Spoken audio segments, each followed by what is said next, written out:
நம்ம மலேசிய பத்துமலை முருகன் கோயில் பத்தி கேக்குறீங்களா? வாங்க ப்ரோ சொல்றேன்.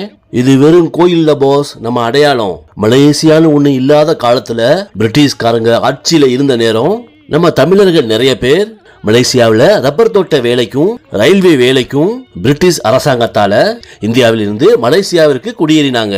அப்படி வந்தவங்கள ஒருத்தர் தான் காயா ரோகணம் பிள்ளை என்ற தமிழ் பக்தர். இவர் தான் கோலாலம்பூர் மாரியம்மன் கோவில் கட்ட காரணமானவர்.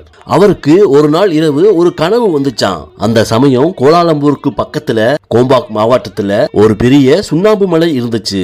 அது காட்டுப்பாதையா இருக்கும் போது அந்த தமிழ் பக்தருக்கு குகையில ஒரு வேல் மாதிரி பாதை தெரிஞ்சதாம். சில பேரு இதை நக்கீரர் அடைபட்ட குகைன்னு சொல்றாங்க. 1891 காயா ரோகணம் பிள்ளையோட மகன் தம்புசாமி பிள்ளை, கந்தப்ப தேவர்னு இன்னொரு பக்தரும் சேர்ந்து அந்த குகைக்குள்ளே ஒரு இரும்பு வேல் வச்சு முருகனை வணங்க ஆரம்பிச்சாங்க. ரொம்ப அடர்ந்த காட்டுக்கு நடுவுல ஒத்தையடி பாதையில போய் கும்பிட்ட அந்த காலத்துல ஆரம்பிச்சதுதான் பத்துமலை ஸ்ரீ சுப்பிரமணிய சுவாமி தேவஸ்தானம். 1892 இருந்துதான் பத்துமலையில முதல்ல தைப்பூசம் கொண்டாட ஆரம்பிச்சாங்க. அப்போ இருந்து இன்னைக்கு வரைக்கும் தைப்பூசம்னா பத்துகேஃப் தான்.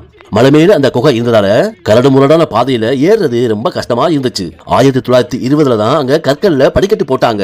அப்புறம் காலப்போக்குல அதை சிமெண்ட் படிக்கட்டா மாத்தி இப்போ நாம பாக்குற 272 படிக்கட்டுகள் உருவாக்கப்பட்டுச்சுங்க.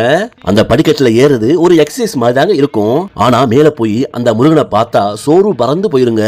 ஒரு கட்டத்துல ஜோலாம்பூர் ஆட்சியாளர் ஜோஸ் துரை அந்த பத்துமலை கோயிலை அப்புறப்படுத்த சொல்லியிருக்காங்க. ஆனா நம்முடைய தமிழ் பக்தர்கள் நீதிமன்றத்துல வழக்கு போட்டு நம்ம முருகனுக்கு கிடைச்ச இடத்தை விட்டு கொடுக்காம ஜெயிச்சாங்க. நம்ம தமிழ் பக்தர்களுடைய போராட்ட குணத்தை நினைச்சு பார்த்தால உடம்புலாம் மெய் செலுக்குதுங்க. நம்ம மலேசியாவை உலக வரைபடத்தில் அடையாளம் காட்டுறது நம்ம பத்துமலையோட ஐகான் முருகன் சிலைதாங்க. 2003 சிலை கட்ட ஆரம்பிச்சாங்க. 2006 தைப்பூச திருவிழாக்கு முன்னாடியே திறந்துட்டாங்க. நம்ம பத்துகேஃப் முருகன் சிலை உயரம் 42.7 மீட்டர், அதாவது 140 அடி ப்ரோங்கோ. உலகிலேயே உயரமான முருகன் சிலை இதுதாங்க. இந்த சிலையை உருவாக்குனது நம்ம மலேசியா தமிழர்கள் தாங்க. தங்க நிறத்துல ஜொலிக்கிற இந்த முருகன் சிலையை 300 லிட்டர் தங்க நிற பெயிண்ட் பூசி 15 இந்திய சிற்பிகளை கொண்டு 3 வருஷமா உழைச்சு கட்டி முடிச்சாங்க. இப்போ பத்துமலை வெறும் கோயில் மட்டும் இல்லங்க, மலேசியாவோட முக்கியமான டூரிஸ்ட் அட்ராக்ஷனா இருக்கு. இந்துக்கள் மட்டுமல்ல, சீனர்கள், வெளிநாட்டுக்காரங்கன்னு எல்லா இனத்தவர்களும் இங்கு வந்து சாமி கும்பிடுறாங்க, வெயில் எடுக்கிறாங்க, காவடி எடுக்கிறாங்க. மத நல்லிணக்கத்துக்கு இது ஒரு நல்ல உதாரணம் தாங்க. சிலாங்கூர் மாநில அரசு இந்த தைப்பூச விழாவை ரொம்ப சிறப்பா பண்ணுவாங்க. பத்துமலை முருகன் கோயில் வெறும் குகை கோயில் இல்லங்க, மலேசியாவுல நம்ம தமிழர்கள் பட்ட கஷ்டத்தையும் பக்தி பெருக்கையும் விடா முயற்சியையும் காற்ற ஒரு அடையாளம். சலாமான் டத்தாங் மலேசியா பத்துகேஃப் முருகன் கோயில். தெரியுமா காசி? நன்றி, வணக்கம்.